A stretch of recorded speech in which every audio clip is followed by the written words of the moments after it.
we will be dealing with the policy aspects in prevention of sexual harassment.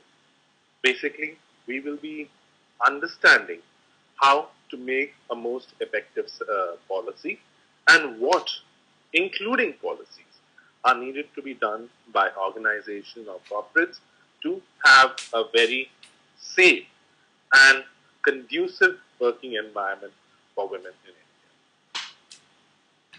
India.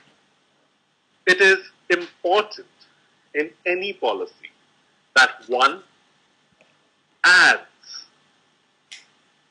definition clauses so as to clarify the meanings in which a particular word is used. For example, unwelcome. Unwelcome advances is one of the most important elements of prevention of sexual harassment.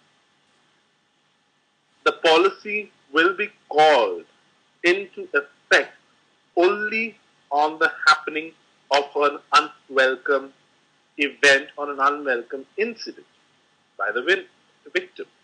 That means somebody against the wishes of the victim has made advances that can be known as sexual harassment, or after repeated requests, the person or the harasser does not stop, which makes his actions unwelcome. So we would define it as such. Workplace, as we have done in the last two presentations, is where any place where a working relationship exists, where employer-employee relations subsist. Other clauses which can be defined as what is a complaint under the policy, what is a witness under the policy, who is the supervisor, if any, if hierarchical company's hierarchy is clearly known, the complaint procedure, what is the committee selection procedure, all that can be put down in the definition clauses. What is a complaint committee? What is the complaint procedure? In cases of complaint procedure which is mentioned, it can be said as defined in section so and so. For example, we can see here it's a template for the recitals of any policy. We do not have, it's not like an agreement. I have used the words recital clause and definition clause for understanding. This is the beginning part of any policy statement, which lays down the purpose of the policy and where it is being applied. Also, it is very important to enumerate in the beginning itself to whom all this policy will apply.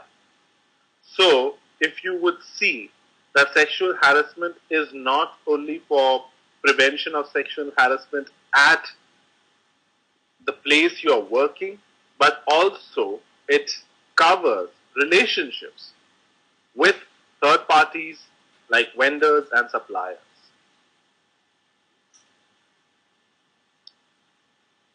For example, as we were saying, how do we define? Harassment means persistent and unwelcome conduct or actions or any of state all the following places you are working at, which will include transportation facilities that are provided by the corporation. Sexual harassment defined. Unwelcome verbal, physical conduct of a sexual nature include but is not limited to define. Workplace, again, we define all the places we are working at, and we will also include any type of dealings with third parties in this particular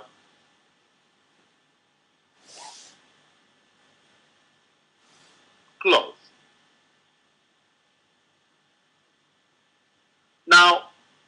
to make a successful policy, what are the main essentials?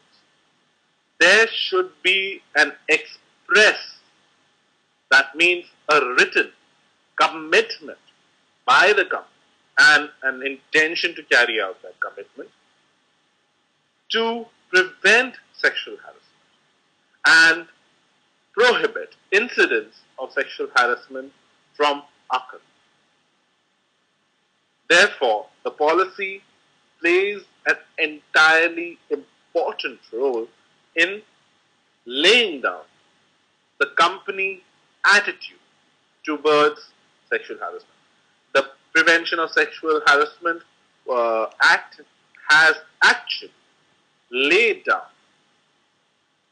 mandatory provisions so that corporates are now under a legal obligation to have a particular policy like this.